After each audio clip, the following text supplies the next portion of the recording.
Je suis ban de Twitter. J'ai perdu mon compte à quasiment 18 000 abonnés. 3 ans de compte Twitter. 3 ans de tweets, tous les plus piquants les uns que les autres. Parce que c'est vrai que sur Twitter, j'ai pas le même temps que sur YouTube. Twitter, c'est un défouloir, je trouve quand même. Mais je n'ai pas été ban pour quelque chose de mérité. Parce que j'aurais pu quand même. J'en ai tweeté des trucs un peu vénères. Bon, je fais toujours gaffe parce que j'ai vite compris qu'on pouvait se faire ban de ce réseau.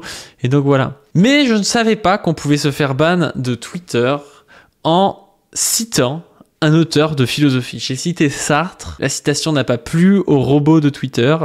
Les modérateurs ne me répondent pas. Donc pour l'instant, j'en suis là. Mon compte est foutu. Je vous invite d'ailleurs du coup à me rejoindre sur mon nouveau compte Twitter. Mon nouveau compte Twitter qui porte le nom de cette chaîne, qui n'est évidemment pas mon compte personnel parce qu'on n'a pas le droit d'avoir deux comptes, hein, donc c'est un compte géré par quelqu'un d'autre, voilà, ça tweet un peu comme je tweetais, mais c'est pas vraiment mon compte Twitter évidemment parce qu'on n'a pas le droit d'avoir deux comptes et de revenir quand on s'est fait bannir. Donc le compte c'est Pas du Stream, donc abonnez-vous à Pas du Stream. Ça me permettra de repasser dans votre fil Twitter et que vous ayez les informations du compte. Alors, j'ai été banni pour ça. Une citation de Sartre pour discours violent.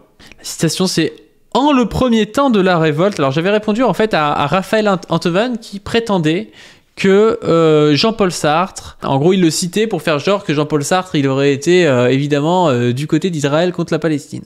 Donc moi, je cite cette citation de la préface au Dernier de la Terre de Frantz Fanon, où Sartre se positionne carrément du côté des colonisés et dit que même si parfois il faut tuer le colon, Sartre pense que voilà, c'est mérité. Donc évidemment, c'est pas moi qui le pense, mais Twitter a considéré que c'était moi parce que je sais pas pourquoi j'ai mis des guillemets en plus. Donc voilà. Donc c'est en le premier temps de la révolte, il faut, je ne le dirai pas sur YouTube pour pas me faire ban, abattre, voilà, donc on va mettre une pause, abattre, je ne sais pas trop quoi, c'est faire d'une pierre deux coups, supprimer en même temps un oppresseur et un opprimé, reste un homme mort et un homme libre, le survivant pour la première fois sans un sol national sous la plante de ses pieds.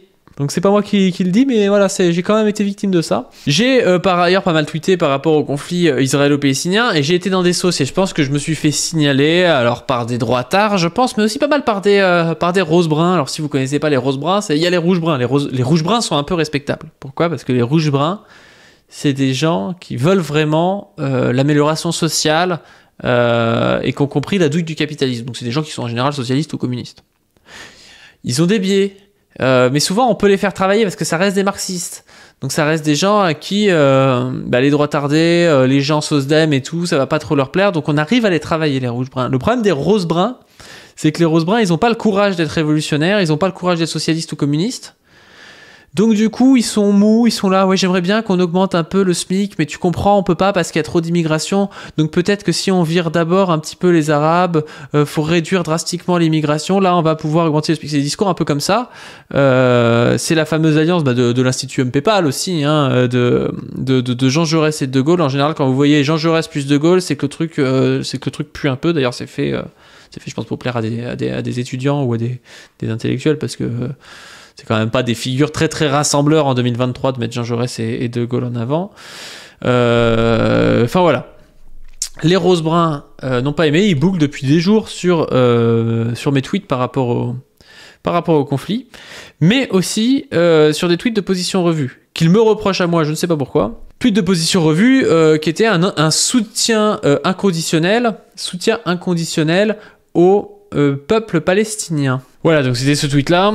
Il n'y a aucun terroriste en Palestine, ce sont des résistants. Résistants à une occupation, résistants à un apartheid, résistants à une colonisation, résistants à un nettoyage ethnique, soutien inconditionnel au peuple palestinien dans sa quête de dignité et de liberté. Alors ça a évidemment pas plu aux rose-bruns, qui, au-delà d'un soutien inconditionnel au peuple palestinien, il voit un soutien moral inconditionnel aux crimes de guerre. En gros, c'est ça leur position, alors que bon, évidemment tout le monde condamne les crimes de guerre et c'est pas vraiment la question, parce que justement c'est totalement transversal, parce que tout le monde condamne, sauf deux trois pélos complètement détraqués.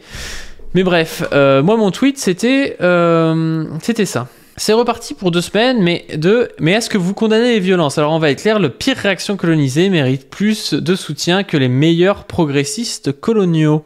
C'est une position en gros qui dit la pire réaction colonisée, c'est-à-dire que les gens qui subissent la domination, ils cherchent à résister, à sortir de cette domination, et des fois ça passe par des trucs qui sont des réactions qui vont être violentes, qui vont être des réactions de merde, hein, parfois, enfin des réactions qui sont totalement condamnables moralement. La question, je pense, c'est de sortir de la morale et de se dire pourquoi est-ce qu'il y a ces réactions. Pourquoi il y a ces réactions? Parce qu'il y a un ordre colonial qui domine les gens, qui domine les colonisés, et c'est cet ordre colonial qui pousse les colonisés à passer par la violence, notamment en leur fermant toutes les voies qui sont des voies non violentes, toutes les voies démocratiques, toutes les voies de négociation. C'est-à-dire qu'au fur et à mesure, on t'enlève tout, et à la fin, la seule chose qui reste, c'est soit de crever la bouche ouverte, soit de passer par des révoltes armées. Et c'est pour ça que je dis, on va être clair, la pire réaction colonisée mérite plus de soutien que les meilleurs progressistes coloniaux. Pourquoi? Parce que les meilleurs progressistes coloniaux, eux, maintiennent le processus colonial. Et donc maintient la situation qui va mener parfois à des violences. Ça peut être de la part des colons, mais ça peut être de la part des colonisés. Il y avait un auteur, je me souviens plus le nom, qui disait je hais les colons pour la violence qui nous force à commettre, pour les crimes qui nous forcent à commettre. Mais il y a un peu de ça. C'est-à-dire que même si t'es un progressiste, même si t'es progressiste entre guillemets, hein, tu te dis ah oui mais moi je suis contre la violence, bah oui mais si tu t'assois sur un ordre colonial qui domine et qui oppresse et qui participe à la déshumanisation des gens, bah tu fais partie d'un ordre qui va pousser à des violences. Et ça il faut s'en rendre compte. Et c'est pas ma position à moi en particulier, c'est la position classique en fait du mouvement anti-impérialiste. C'est même la position de Lénine, mais on en parlera dans une autre capsule. Je rajoute, position classique du mouvement anti-impérialiste, on ne baissera pas les yeux, on soutiendra les colonisés. Les colons progressistes qui ne remettent pas en question leur colonialisme et se complaisent dans le statu quo sont plus responsables de la violence que les colonisés. Et j'ai évidemment les roses bruns qui pleurnichent là-dessus depuis maintenant 2 ou 3 jours quand même, hein, sur un tweet qui n'existe plus parce qu'il n'est plus sur mon compte. Donc regardez ça, la pire réaction du colonisé mérite plus de soutien que le plus progressif des colons. Ça veut concrètement dire qu'aux yeux de ces gens, le colonisé a tous les droits sur le colon, viol, torture, mise en esclavage, s'il en a l'occasion, la zinzinade est totale. Voilà. C'est-à-dire que le soutien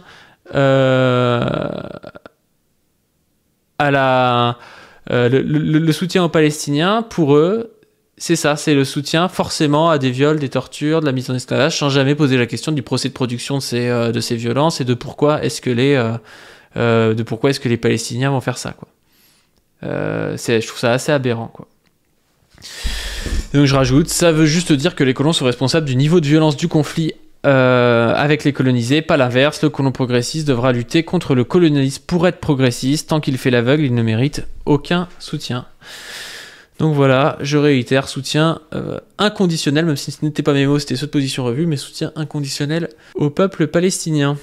Et abonnez-vous à mon Twitter, hein, évidemment.